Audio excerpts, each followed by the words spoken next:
وہ کہتے ہیں جی نبی مکے کے اندر پیدا ہوئے، تو مکے والوں نے میلاد تو نہیں منایا تھا، مکے والوں نے میلاد اور یہ تم جو دھوم دھام سے میلاد منا رہے ہو، لائٹنگ کر رہے ہو، جلوس لگا رہے ہو، جھنڈے اٹھا رہے ہو، انہوں نے تو نہیں کیا تھا۔ میں نے کہا بیٹا یہ بتا سکتا ہے کہ مکے کے اندر اس وقت مسلمان کتنے تھے؟ وہ تو نبی پاک کے والدین کو بھی تو مسلمان نہیں سمجھتے، چچا تو بڑی دور کی بات ہے نا، ٹھیک ہے نا، تم نبی کے والدین کو بھی مسلمان نہیں سمجھتے، تو بتا وہاں مسلمان کتنے تھے جو یہ کام کرتے؟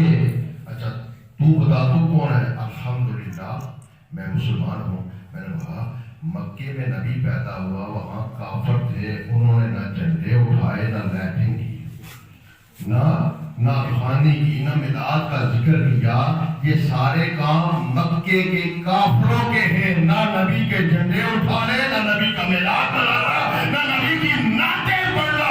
تو بتا تو کون ہے؟ الحمدللہ ہم تو مسلمان ہیں، مفتی ہیں، تو عید مناتے ہیں۔ تو میں نے کہا پھر وہ مدینے والے عاشقوں والا کام کر، مکے والے کافروں والا کام چھوڑ دے کر تم مسلمان ہے۔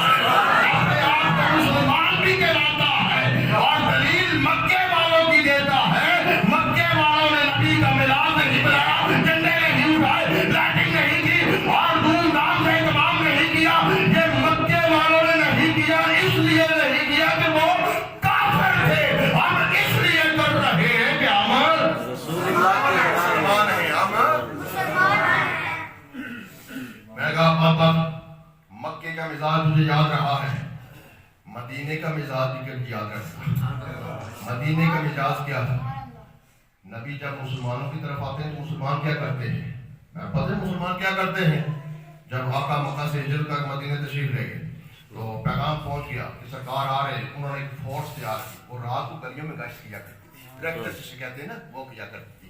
8 یا 14 دن لگے سرکار کے وہاں پہنچنے تک، تو 8 یا 14 دن وہ اسپیشل فورس جو ہے وہ ریہرسل کر رہی تھی۔